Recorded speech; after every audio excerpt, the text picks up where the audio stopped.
Good evening, learners. Today we will discuss a new topic that is on Plato's theory of justice.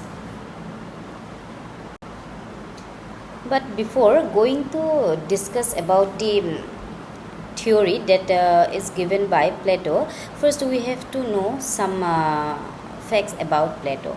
So Plato was a Greek philosopher born into an aristocratic Athenian family. His real name was Aristocles, but he was nicknamed Plato due to his broad shoulders. His most famous works include the Republic, the Symposium, the Apology, the Statesman, and the Laws. He shocked when his beloved master Socrates was killed by a ruler. Then he decided not to take part in active politics, and he spent his life in teaching and writing in order to reform human and society.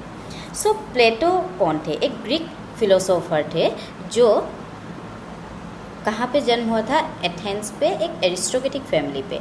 उनका जो real नाम था एरिस्टोकल्स, और उनका प्लेटो जो है, प्लेटो उनका क्या है? निक नेम है.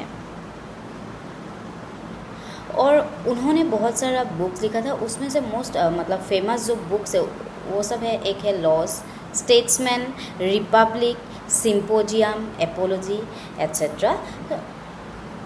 वो बहुत शॉक्ड हुए जब उनका जो मास्टर थे, बिलव्ड मास्टर सॉक्रेट्स को रूलर ने मतलब मार दिया था.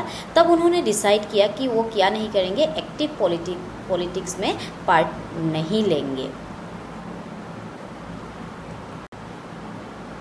So coming towards the main points of the our discussion of today, that is Plato's theory of justice. So the concept justice occupies the most important part of Plato's Republic. He was treated justice as the bond which holds a society together. Hence it is the true principle of social life. The purpose of the Republic is to ensure justice. So प्लेटो का जो justice theory है वो उनका जो famous book है Republic, वहाँ पे उसके बारे में क्या है डिस्कस किया गया है. और उन्होंने जस्टिस को एज ए बॉन्ड ट्रीट किया है जो क्या करते हैं, सोसाइटी को एक साथ रखते हैं. उन्होंने बोला है कि जो फिलोसोफर किंग होगा, जो रूलर होगा, वो क्या करेगा, जस्टिस एस्टैब्लिश करने के लिए काम करेगा.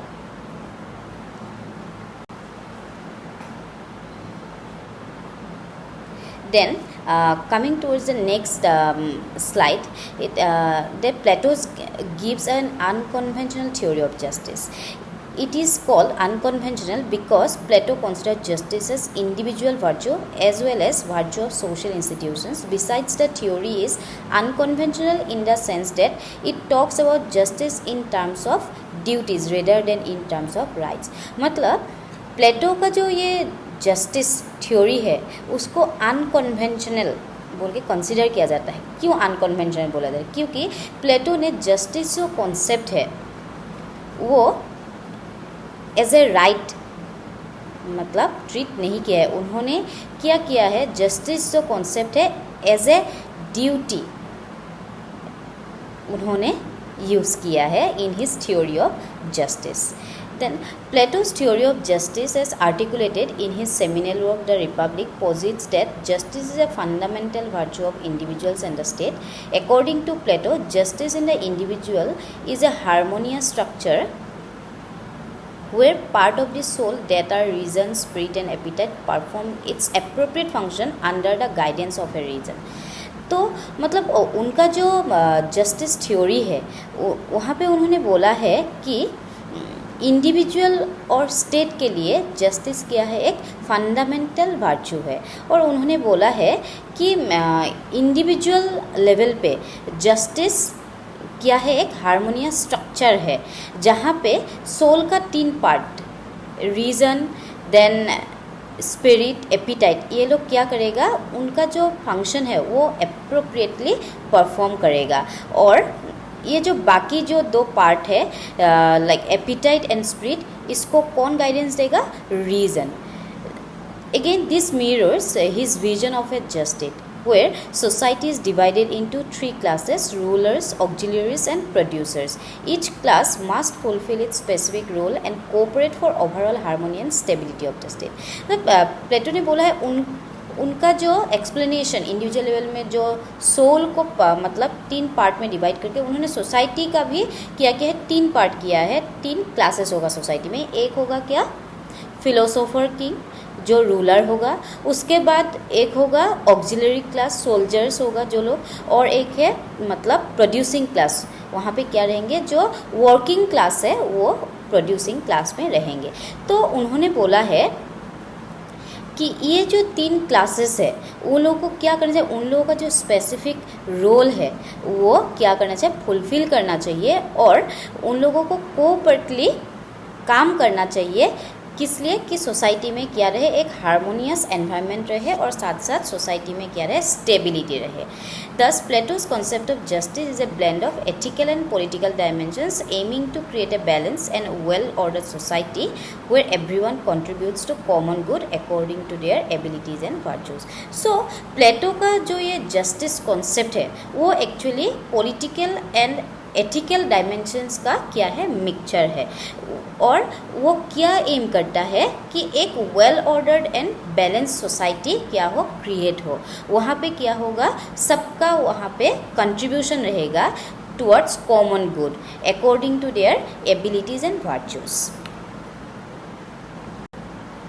Then the main ideas of Plato's theory of justice. So, Plato's theory of justice begins with the idea that justice in an individual is achieved when the 3 parts of the soul, that is reason, spirit and appetite, are in harmony, with reason guiding the spirit and appetite. So, Plato का जो ये justice theory है वो इस idea से begin हुआ है कि यहाँ पे क्या होगा कि इंडिविजुअल लेवल पर जस्टिस तभी अचीव्ड हो पाएगा, जस्टिस तभी मिल पाएगा जब सोल का जो 3 पार्ट्स है, रीजन, स्पिरिट एंड एपिटाइट, ये लोग क्या करेंगे, हारमोनी मतलब कोऑपरेटिवली काम करेंगे। और ये जो 2 पार्ट्स है स्पिरिट एंड एपिटाइट, इसको कौन गाइडेंस देगा, द रीजन।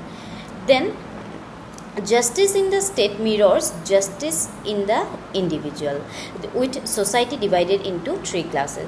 तो जैसे सोल का 3 पार्ट है अकॉर्डिंग टू प्लेटो, तो सोसाइटी में क्लास का क्या होगा, 3 क्लासेस होगा। एक होगा रूलर्स जो क्या करेगा, गवर्न करेगा, उनका जो विजडम एंड नॉलेज के बेसिस में सोसाइटी को गवर्न करेगा, रूल करेगा। देन अनदर क्लास होगा गार्जियंस जो क्या करेंगे, कंट्री को डिफेंड करेंगे, सोसाइटी को डिफेंड करेंगे। Then another one is producing class, वो लोग क्या करेगा, सोसाइटी का जो मटेरियल नेसेसिटीज है, रिक्वायरमेंट्स है, वो फुलफिल करेगा। So each class must perform its designated role for the state to function justly. तो ये जो 3 क्लासेस है, ये 3 क्लासेस को क्या, उनका जो ड्यूटी है वो क्या है, और उनका जो रोल है सोसाइटी में वो मतलब एप्रोप्रिएटली क्या करना चाहिए, परफॉर्म करना पड़ेगा, तभी जो स्टेट है वो जस्टली फंक्शन कर पाएगा, रन कर पाएगा। Then in both the individual and the state, reason must govern. In the state, this is embodied by the philosopher kings whose wisdom and knowledge guide the other classes. So उन्होंने बोला है कि individual level में reason क्या करेगा, rule करेगा, reason guidance देगा बाकी जो 2 पार्ट्स है सोल का। और स्टेट में क्या होगा, जो फिलोसोफर किंग्स है वो उनका जो नॉलेज और विजडम है उसके बेसिस में बाकी जो 2 क्लासेस है उसको गाइड करेगा। Justice involves each class performs the role for which they are naturally best suited, contributing to the overall good without overstepping their functions. तो प्लेटो का जो जस्टिस थ्योरी है वो एक्चुअली फंक्शनल स्पेशलाइजेशन भी हम लोग बोल सकते हैं, जहाँ पे क्या होगा, जो ये 3 क्लासेस है वो उनका जो रोल है वो क्या करेगा, एप्रोप्रिएटली फंक्शन करेगा। और उनका जो रोल है वो कैसे डिफाइन होगा, वो नेचुरल डिफाइन होगा। और ये जो 3 क्लासेस है इन लोगों को क्या नहीं करना चाहिए, दूसरे क्लास के जो काम है उसमें इंटरफेयर नहीं करना चाहिए. Then the Plato's noble lie suggests that people are born with different types of souls, gold for rulers, silver for auxiliaries, and bronze or iron for producers. This myth helps in maintaining social order and justifies the class structure. So प्लेटो ने बोला है कि ये जो souls है और ये जो क्लासेस है उन लोगों का डिफ्रेंशिएट कैसे होगा. एक मतलब मीट है, जैसे जो रूलर्स है उन लोगों का गोल्डन सोल होगा, जो ऑक्सिलरीज है उन लोगों का सिल्वर सोल, और we can say these are silver classes, silver class. Then bronze और आयरन जो सोल होगा वो किसका होगा, प्रोड्यूसिंग क्लास का. तो ये एक मतलब मीट है, लेकिन ये क्या करता है, ये हेल्प करता है सोसाइटी में ऑर्डर मेंटेन करने में और जो क्लास स्ट्रक्चर है उसको जस्टिफाई करने में. Then justice is cultivated through a rigorous system of education that ensures rulers are wise and virtuous, warriors are courageous, and producers are temperate. So these are the ideas. Apart from that, for Plato, justice is the highest virtue that integrates and balances the other virtues in both individuals and the state. So प्लेटो ने क्या बोला है, प्लेटो ने बोला है justice जो है वो मतलब एक हाईएस्ट वर्चू है. जस्टिस हाईएस्ट वर्चू है. वो क्या करते हैं, मतलब जो अदर वर्चूज़ है उसको बाकी वर्चूज़ को इंटीग्रेट करके रखते हैं और एक बैलेंस मेंटेन करके रखते हैं. Then justice requires that each class in the state depends on the others, creating a cohesive and well-ordered society where each part supports the whole. तो प्लेटो ने बोला है कि ये जो क्लासेस है सोसाइटी में, जो क्लासेस होगा वो क्या होगा, एक दूसरे के ऊपर डिपेंडेंट होगा और वो लोगों को क्या करना चाहिए, एक कोहिसिव एनवायरनमेंट क्रिएट करना चाहिए जहाँ पे सब पार्ट्स और सब क्लासेस क्या करेंगे, एक दूसरे को सपोर्ट करेंगे. Then to prevent corruption and conflicts of interest, the ruling and auxiliary classes live communally without private property or traditional family ties, ensuring their focus remains on a common good. तो प्लेटो ने बोला है कि corruption और जो interest conflict होता है, conflict of interest होता है, उसको प्रिवेंट करने के लिए क्या करना चाहिए, जो रूलिंग एंड ऑक्सिलरी क्लास मतलब सोल्जर्स है उन लोगों का मतलब क्या नहीं होना चाहिए, उन लोगों के लिए प्राइवेट प्रॉपर्टी और उन लोगों का मतलब इंडिविजुअल फैमिली नहीं होना चाहिए. तभी वो लोग क्या कर पाएगा, सोसाइटी को उन लोगों का फैमिली और सोसाइटी का जो प्रॉपर्टी है वो ही उन लोगों का प्रॉपर्टी बोल के वो लोग मानेंगे और उस हिसाब से कॉमन गुड के लिए काम करेंगे. So we can say Plato's theory offers a holistic view of justice, integrating both individual and societal dimensions. तो हम लोग बोल सकते हैं कि प्लेटो का जो ये जस्टिस थ्योरी है उसने एक क्या दिया है, होलिस्टिक व्यू दिया है और इंडिविजुअल और सोसाइटल दोनों एस्पेक्ट्स जो है उसको क्या किया है, इंटीग्रेट किया है. By linking personal virtue with social order, he provides a framework that seeks harmony in all aspects of life. Then coming towards the criticisms. प्लेटो का ये जो जस्टिस थ्योरी है वो बहुत सारा ग्राउंड्स पर क्रिटिसाइज किया गया है. Like the philosopher kings who rule Plato's ideal society are thought to be extremely wise. This gives rise to worries over the potential for misuse and consolidation of power. तो प्लेटो का जो justice theory है वहाँ पे philosopher king को क्या किया है, सबसे ऊपर रखा है और फिलोसोफर किंग क्या करेगा, बाकी जो दो क्लासेस है उसको गाइडेंस देगा, उसके ऊपर रूल करेगा. तो यहाँ पे क्या हो सकता है, फिलोसोफर जो किंग्स है वो लोग क्या कर सकते हैं, जो पावर है वो मिसयूज कर सकते हैं. Then the inflexible class system in which people are categorised according to their nature has the potential to legitimise social inequality and restrict individual freedom. तो यहाँ पे क्या गया है, कि प्लेटो ने क्या कर दिया है, जो सोसाइटी में जो लोग हैं उसको क्लासेस में डिवाइड कर दिया है। तो और वो जो क्लासेस का रोल होगा वो क्या होगा, फिक्स्ड। जब फिक्स्ड रोल होगा तो वहाँ पे इंडिविजुअल के डेवलपमेंट के लिए कोई स्कोप नहीं रहेगा, और जब उन लोगों का रोल लिमिट कर दिया जाएगा तो वहाँ पे इंडिविजुअल फ्रीडम भी क्या हो जाएगा, रेस्ट्रिक्ट हो जाएगा।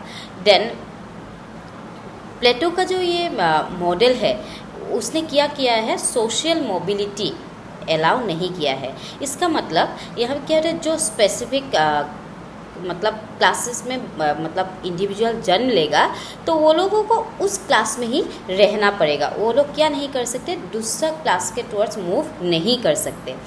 Then the idea that one's role in society is fixed which undermines the value of personal freedom and the ability to choose one's path in life। तो ये जो सोसाइटी में इंडिविजुअल का रोल फिक्स्ड कर दिया गया है according to the theory of justice which is provided by Plato, वहाँ पे क्या होता है, जो इंडिविजुअल का जो फ्रीडम होता है उसको क्या किया है, अंडरवैल्यूड किया है, इग्नोर किया है, और वो लोग क्या नहीं कर सकते, खुद के विश और डिज़ायर के अकॉर्डिंग एक मतलब पाथ चूज नहीं कर सकते। Then Plato's conception of justice is sometimes criticized for being overly utopian and unrealistic, क्योंकि प्लेटो का ये जो थ्योरी है, जस्टिस थ्योरी है, वो कभी कभी क्रिटिसाइज़ किया जाता है कि ये बोल के कि ये अनरियलिस्टिक है। अनरियलिस्टिक क्यों है, क्योंकि उन्होंने जो फिलोसोफर किंग का कॉन्सेप्ट या आइडिया पोर्ट्रे किया है, या जो मतलब सोसाइटी का एक स्ट्रिक्ट डिवीजन दिया है, रियल वर्ल्ड में वो इम्प्लीमेंट करना क्या नहीं है, ऑलमोस्ट इम्पॉसिबल है। Then Plato's idea of justice as harmony is powerful, but it is also a little unclear in diverse complex societies with undefined responsibilities and functions. The idea of each person fulfilling its correct duty raises concerns about who determines these rules and how justice is to be administered। तो इसका मतलब ये है कि प्लेटो का जो justice का जो थ्योरी है, कॉन्सेप्ट है, वहाँ पे क्या किया है कि ये मतलब एक्चुअली थोड़ा अनक्लियर है, ब्लर है जो थ्योरी। क्यों बोला जाता है, क्योंकि जो सोसाइटी है वो क्या है, डाइवर्स सोसाइटी है एंड कॉम्प्लेक्स सोसाइटी है। तो वहाँ पे कौन से इंडिविजुअल का कौन सा रोल होगा और कौन सा इंडिविजुअल कौन सा फंक्शन परफॉर्म करेगा, वो कौन डिसाइड करेगा, उसके ऊपर कोई प्रॉपर जस्टिफिकेशन प्लेटो ने नहीं दिया है। सो as a concluding remarks, we can say that Plato's theory of justice, which presents an idea of a just society based on harmony, moral purity and the pursuit of the common good, is still a significant and influential philosophical work. It does also draw a lot of criticism, mostly for its elitism, lack of societal mobility and possible impracticality. It offers a useful framework for considering justice, but it also serves as a helpful reminder of the need to strike a balance between idealism and the complexity of the society and the nature of people. So प्लेटो का जो theory है वो बहुत सारे ground पे criticise किया गया है। जैसे ये थ्योरी इम्प्रैक्टिकल है, मतलब प्रैक्टिकली इसको क्या नहीं इम्प्लीमेंट नहीं किया जा सकता। उसके बाद यहाँ पे क्या नहीं है, सोशल मोबिलिटी नहीं है, मतलब एक क्लास के पीपल दूसरा क्लास में क्या नहीं कर सकते, मूव नहीं कर सकते। बट इतना सब क्रिटिसिज्म होने के बावजूद भी इस थ्योरी का क्या है, इम्पोर्टेंस है अभी भी। So here in this video we have discussed some facts about Plato, where he was born and what are his important works. Then we have thoroughly discussed about the theory of justice. So if you have any doubt please write in the comment section below. I will try to clear your doubts in my next video. Thank you.